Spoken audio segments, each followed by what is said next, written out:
buenas noches. Bienvenidos a Acceso Directo, el magazine interactivo de Señal Colombia. Hoy hablaremos de una enfermedad muchas veces silenciosa que cada vez ataca más y más personas en Colombia y en el mundo. Es la diabetes, cuyo Día Internacional se celebró el pasado fin de semana.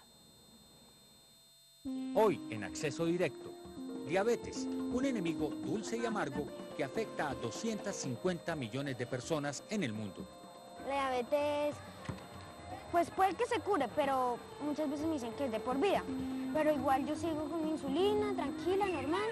Les contaremos cómo lidiar con esta enfermedad y a qué tienen derecho los diabéticos con el Plan Obligatorio de Salud. La diabetes está cubierta en el Plan Obligatorio de Salud y para ello ha previsto un set de servicios básicos. Todos hablan en Acceso Directo. Desde ya quiero invitarlos a participar a través de la página www.senalcolombia.tv o llamarnos al 337-7490 en Bogotá o al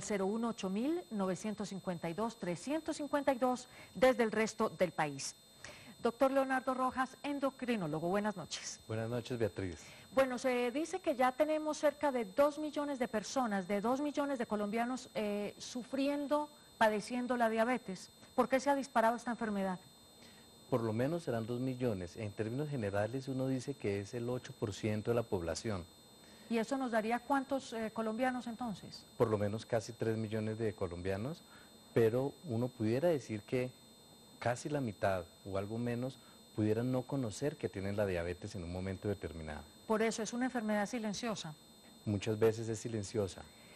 ¿Quiere decir que en este momento yo podría perfectamente tener diabetes y no darme cuenta?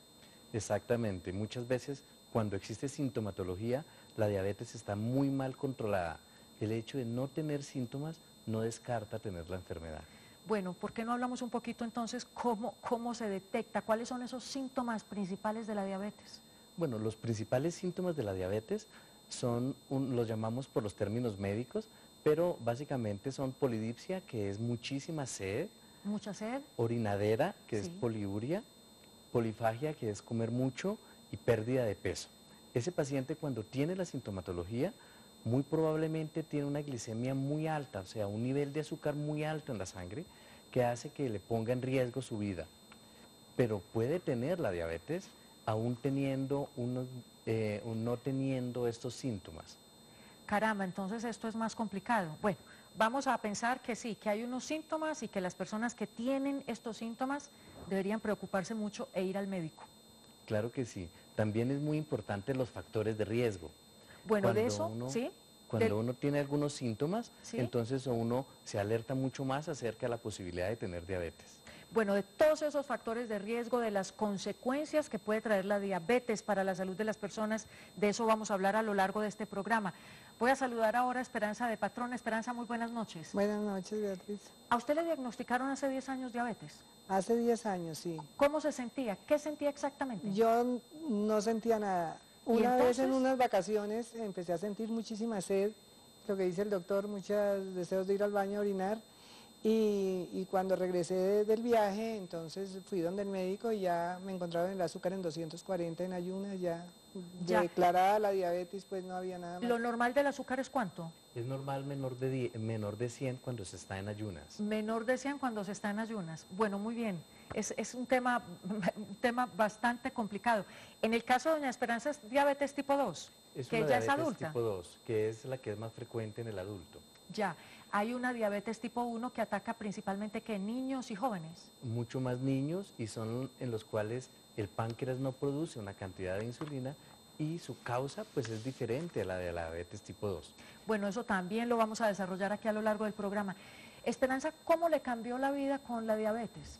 Pues me cambió del todo porque se limita uno muchísimo ya con la alimentación, tengo que hacer mucho ejercicio, de hecho la diabetes mía fue producida por el sobrepeso. Ya, Yo estaba obesidad.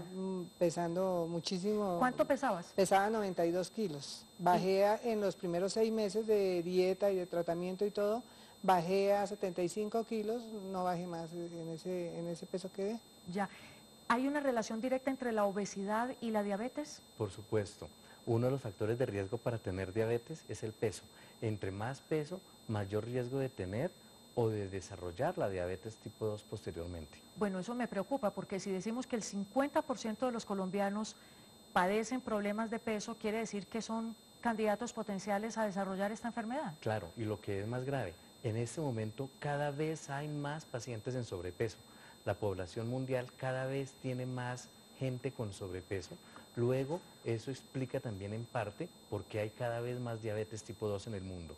Por eso es una epidemia. Una epidemia. Bien, antes de seguir con la conversación sobre la diabetes, quiero que veamos a grandes rasgos cuáles son los síntomas y los tipos de esta enfermedad que les impide a más de 250 millones de personas en el mundo asimilar adecuadamente los azúcares.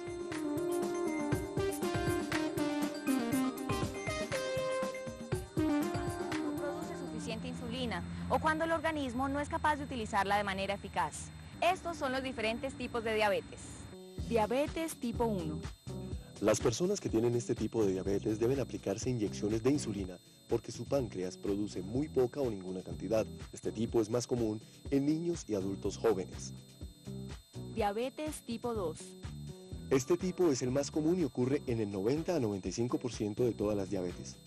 Es frecuente en personas mayores de 45 años que tienen sobrepeso, que no pueden utilizar la insulina propia eficazmente y su tratamiento se basa en cambios en el estilo de vida, como dieta y ejercicios, medicación oral y a veces insulina exógena. Diabetes gestacional. Es un tipo de diabetes mellitus que se presenta únicamente en el embarazo y requiere un tratamiento estricto. Al terminar la gestación, se normalizan los niveles de glucosa en alrededor del 95% de todos los casos. Hay otros tipos de diabetes denominados como secundarias. Son diabetes que aparecen por otras enfermedades endocrinológicas o de otro tipo, por traumas, por cirugías, resecciones del páncreas, que terminan dañándolo y presentando al paciente diabetes.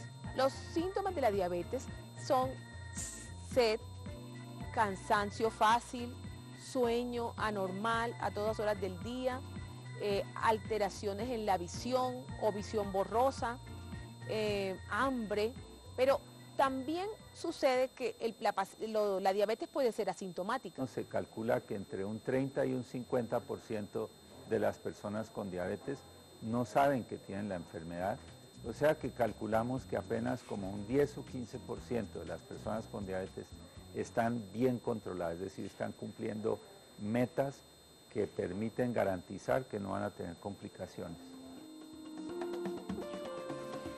Bueno, tenemos ya los primeros mensajes que nos han llegado a través del chat de los televidentes que quieren hablar sobre la diabetes. Pacha nos dice, creo que en Colombia no le damos la importancia que amerita esta enfermedad, porque muy poco se hacen un examen para saber si tienen diabetes por voluntad propia.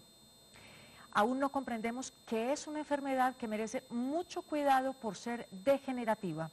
Y Saylor nos dice, la diabetes es un problema de salud recurrente. La mala alimentación lleva a que cada día veamos jóvenes y gente adulta padeciendo de esta enfermedad. El problema viene cuando no la saben cuidar. Es una enfermedad que exige cuidado y atención. Bueno, también tenemos llamadas de los televidentes que se comunican a esta hora con acceso directo para hablar de la diabetes. Saludamos a Rafael. Rafael, buenas noches. Beatriz, buenas noches. Gracias por llamar. ¿Qué nos cuentas? Dinos. Beatriz, doctor, yo quería preguntarle cuál es el nivel en que el azúcar puede ser peligrosa, de para arriba. Son como más o menos las metas que uno dice. Y uno establece unas metas antes de desayunar que uno quisiera que no estuvieran arriba de 110, o la después de cada comida, 2 horas después de cada comida, en las cuales uno establece como un límite seguro menos de 140 miligramos por decilitro. Bueno.